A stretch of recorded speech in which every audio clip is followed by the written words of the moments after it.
My oldest daughter, 30 years. Y'all know Cherie. Yeah. But y'all can't put yourselves in my shoes as a father. To see my 27-year-old baby, she's here. My baby girl, she's here. That's my firstborn daughter. Amen. And she's not here. And she's out there in that world dealing with drugs, and that kills me as a dad. I hear you. You can't just forget that. No. That's my baby. All right. That's right. And as we're coming down without her, my heart was so heavy yesterday. Yeah. Because my baby is not with me. I hear you. That's my baby. That's my oldest child. Yeah. And I got to give that to God. Yeah. All right. So in the midst of that dark space, I don't know what God is doing. All I can do is hold on to his promise. Yeah. Me and my household will be saved. And then he starts giving me comfort. Well, Mark, what were you doing at 29, 30, 31?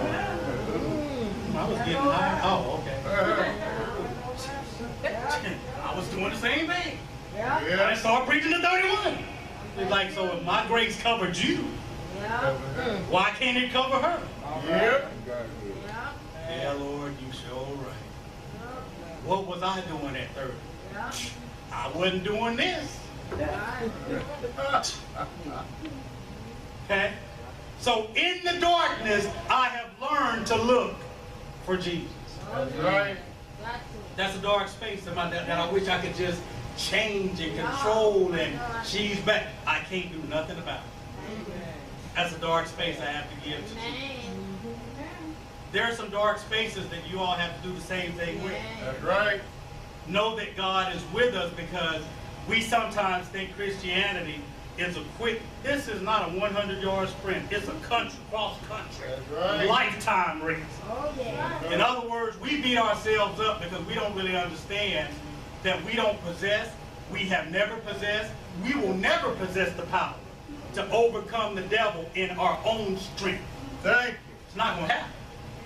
And that's why we feel like dark clouds, Satan is chasing and beating us up.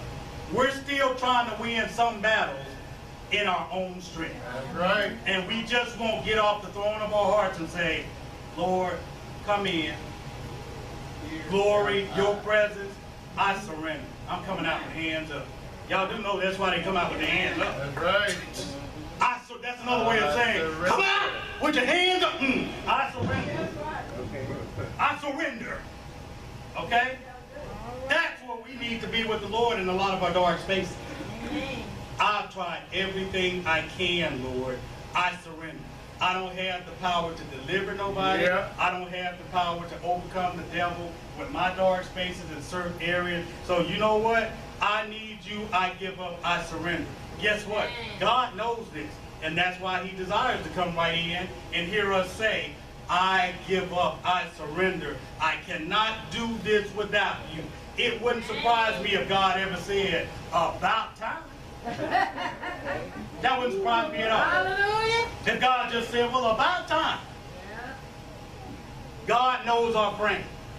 He knows that we're nothing but frail dirt, being overwhelmed by the power that Satan has over us, because we're trying to fight a spiritual battle in our natural strength and willpower.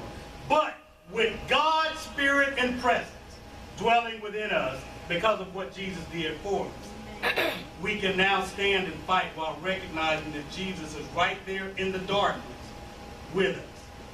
And to prove this before I go to my seat, at the darkest hour in his life, he knew why he came to earth. That's right. But guess what? He felt just like us. And God let him know, I'm still right there with you, son. Guess where they were? Jesus was thinking about us before he went to the Garden of Gethsemane. That's right.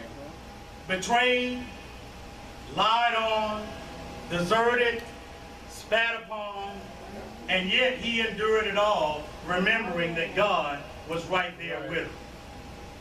This is what Jesus said, thinking about us before he took a beating that we can't even imagine going to Calvary. Luke 22, verse 42. Father, if you're willing, please take this cup from me. Take this dark hour from me. Not my will, though, but yours be done. And here's what God did.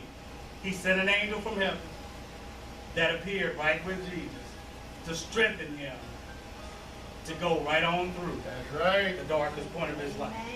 Yeah. Remember where you did the same thing? God drank it. All we got to do is realize that God is with us at our darkest moment, because Solomon reminded us in our opening text. The Lord said that he would do what? Dwell Yep. in the thick darkness. Church, his presence is still with us today. Right. So as I go to my seat, I got 3 questions for you to ask yourself. If you didn't write points down, just challenge yourself. Here's your first thing to contemplate. Who or what is taking up the space God longs to occupy in your heart? Second question. Who or what are you holding on to and trusting in your dark space?